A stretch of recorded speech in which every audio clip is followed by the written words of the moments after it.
Vamos mergulhar hoje na história de Nikola Tesla. Um nome que, assim, todo mundo conhece, né? Mas a trajetória dele é um emaranhado de genialidade, umas excentricidades e até um certo esquecimento meio injusto. É doido pensar que muito do nosso mundo elétrico moderno talvez deva mais a ele do que ao Edison, sabe? E mesmo assim ele morreu sozinho, cuidando de pombos, uma imagem, bem, melancólica. Pois é. A gente tem aqui uns recortes biográficos que mostram bem esse quadro complexo. A ideia é percorrer essa vida dele, sabe? Desde as primeiras faíscas até as invenções que mudaram tudo. Tentar entender quem era o homem por trás do mito. Olha, é fundamental mesmo revisitar o Tesla. Muitas vezes a gente usa a tecnologia que ele basicamente tornou possível sem nem ter ideia da origem. A corrente alternada, por exemplo. Que ele defendeu com unhas e dentes, né? Exatamente. Ele não só imaginou, mas lutou por ela.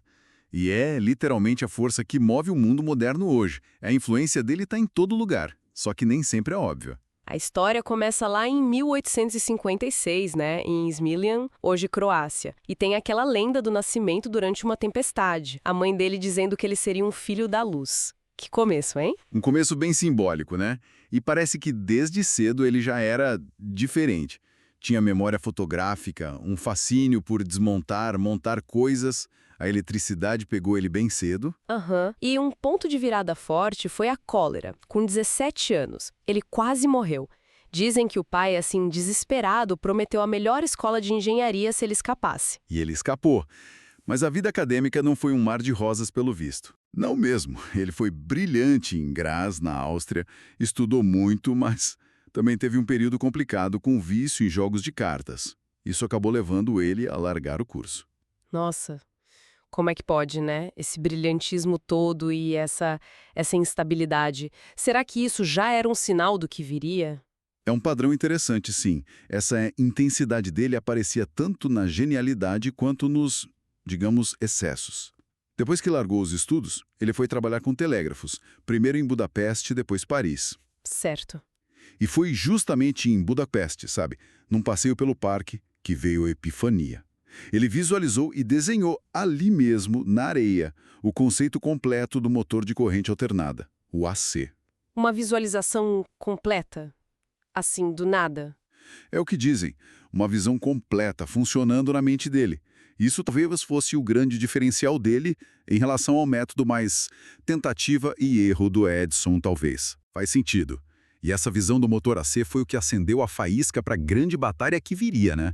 A Guerra das Correntes. Exatamente.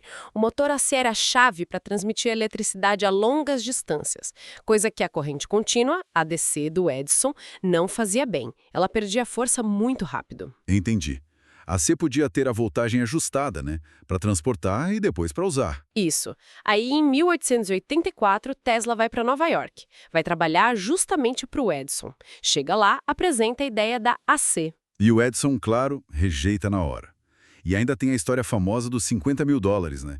Que o Edison prometeu por melhorias nos geradores de C.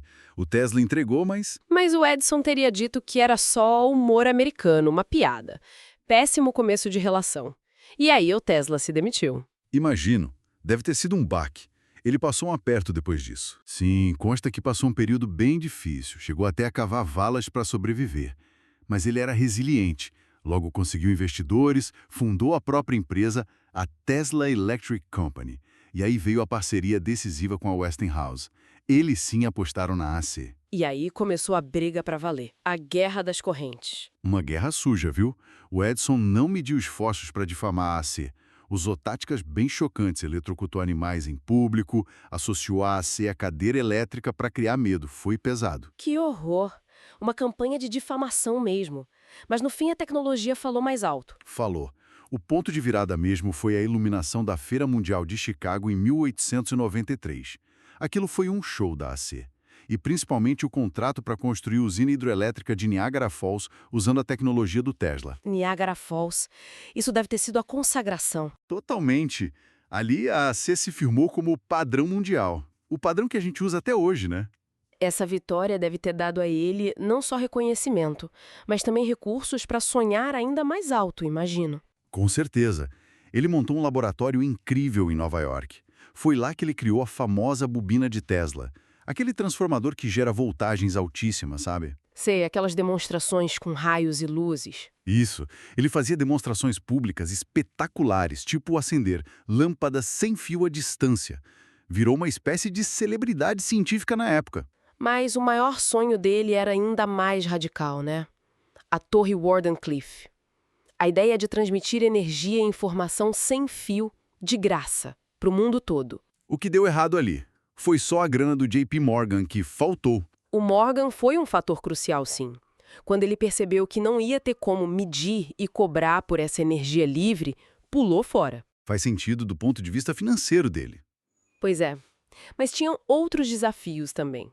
A escala do projeto era gigantesca, talvez ambiciosa demais para a tecnologia da época. E o próprio Tesla talvez não fosse o melhor gestor para um empreendimento tão complexo assim. O fim de Wardenclyffe foi um golpe muito duro para ele. E aí começa uma fase mais sombria. Os últimos anos dele parecem bem melancólicos, né? Muito. Ele acabou vivendo em quartos de hotel, acumulando dívidas, e ficou conhecido por essa dedicação quase obsessiva aos pombos de Nova York. A história dos pombos é famosa. Sim, ele gastava o pouco que tinha cuidando deles, especialmente de uma pomba branca que ele dizia ser especial. Mas olha, mesmo nessa fase difícil, a mente dele não parava.